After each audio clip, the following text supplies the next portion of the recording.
il y a deux catégories de personnes sur la terre. La première menant sa vie en dehors de la présence de Dieu et la seconde menant sa vie dans la présence de Dieu. Quelle est la différence entre les deux catégories? Qu'est-ce qui différencie les deux catégories? Ce qui différencie les deux catégories, c'est ce que l'on appelle le salut.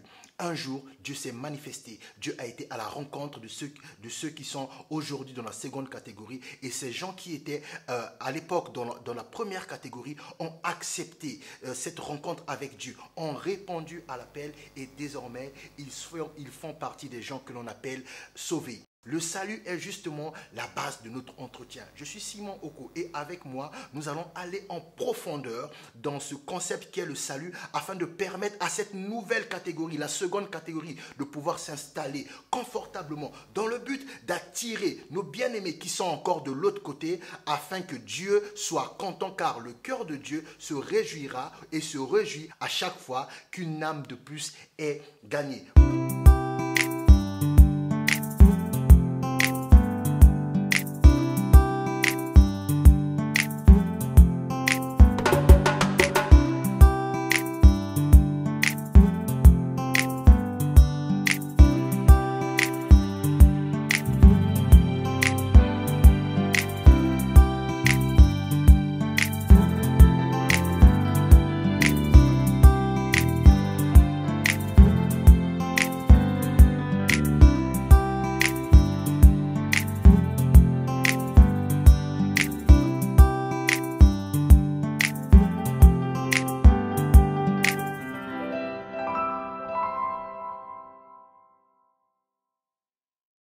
Car lorsque nous étions encore sans force, Christ, au temps marqué, est mort pour des impies. À peine mourrait-on pour un juste.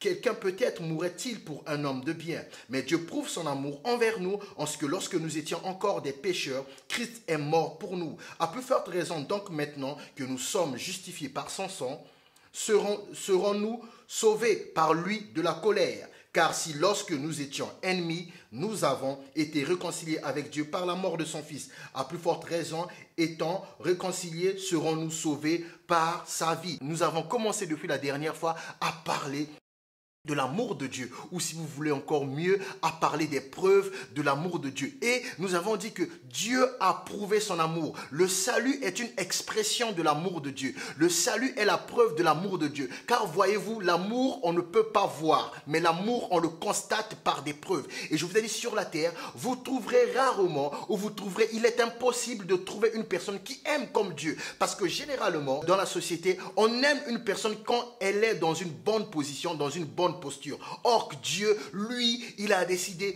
de prouver son amour lorsque nous étions au plus bas. Et aujourd'hui encore, nous allons poursuivre dans ce sens pour réaliser combien est grand l'amour de Dieu et combien est précieux le salut. Quatrième point, Dieu a prouvé son amour quand nous étions ses ennemis. Je répète, Dieu a prouvé son amour quand nous étions ses ennemis. Parole du Seigneur, il a voulu par lui réconcilier tout avec lui-même, tant ce qui est sur la terre que ce qui est dans les cieux, en faisant la paix par lui, par le sang de sa croix. Et vous qui étiez autrefois étrangers et ennemis par vos offenses et par vos mauvaises œuvres, il vous a maintenant réconciliés par sa mort dans le corps de sa chair. Dieu a prouvé son amour lorsque nous étions ses ennemis. Qui pourrait aimer son ennemi? Qui pourrait témoigner de l'amour envers son ennemi si ce n'est que Dieu? Nous étions ennemis. La parole est claire. Il nous a réconciliés. Quand deux personnes se réconcilient, ça signifie qu'avant la réconciliation, il y avait un froid. Avant la réconciliation, il y avait un conflit. Avant la réconciliation, il y avait une guerre.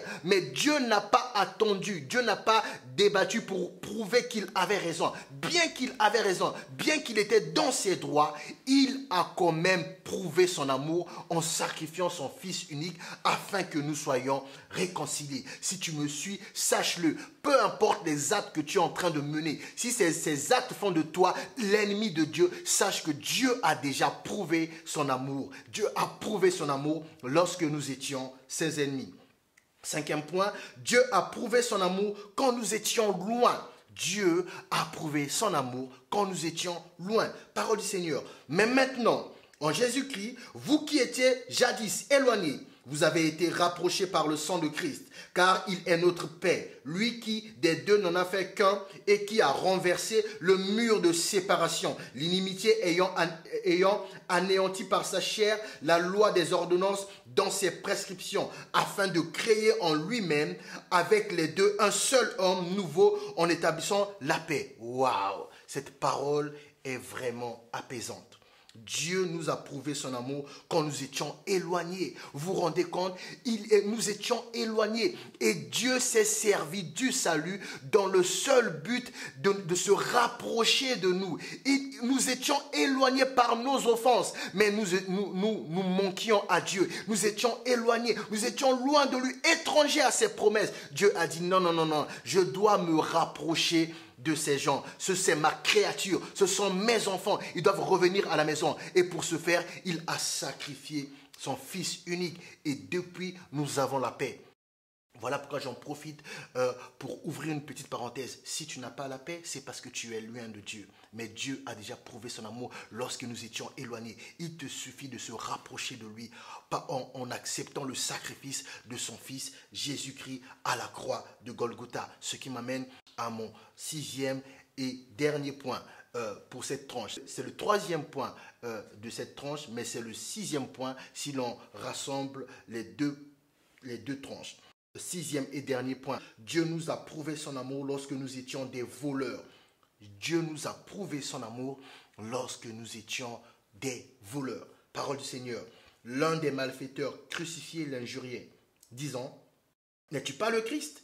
Sauve-toi toi-même et sauve-nous. » Mais l'autre le reprenait et disait, « Ne crains-tu pas Dieu, toi qui subis la même condamnation? Pour nous, c'est justice, car nous recevons ce qu'ont mérité nos crimes, mais celui-ci n'a rien fait de mal. » Et il dit à Jésus, « Souviens-toi de moi quand tu viendras dans ton règne. » Jésus lui répondit, « Je te le dis en vérité, aujourd'hui tu seras avec moi dans le paradis. » Dieu a prouvé son amour lorsque nous étions des voleurs. Jésus n'a pas dit, c'est pas la peine de me défendre, tu es voleur comme celui-ci et vous finirez en enfer. Il dit, en vérité, aujourd'hui, tu seras avec moi au paradis. Bien aimé, c'est la personne qu'on peut dire avec certitude, qu'on peut affirmer avec force que lui, il est au paradis. Pourquoi? Parce que Jésus l'a dit de son vivant. Dieu a prouvé son amour lorsque nous étions des voleurs. Dieu a prouvé son amour lorsque nous étions ses ennemis. Dieu a prouvé son amour lorsque nous étions loin. Es-tu ennemi de Dieu par tes actes? Es-tu loin de Dieu? Es-tu un voleur, un malfaiteur? Es-tu un hors-la-loi? Dieu a déjà prouvé son amour. Tu n'as plus besoin de rester dans cet état. Tu as besoin de recevoir, d'accepter l'amour de Dieu. Et cet amour va te permettre de regagner une position stable, une position admirable, une position digne dans cette vie et dans cette société. Soyez bénis. Je vous dis à la prochaine. Salut.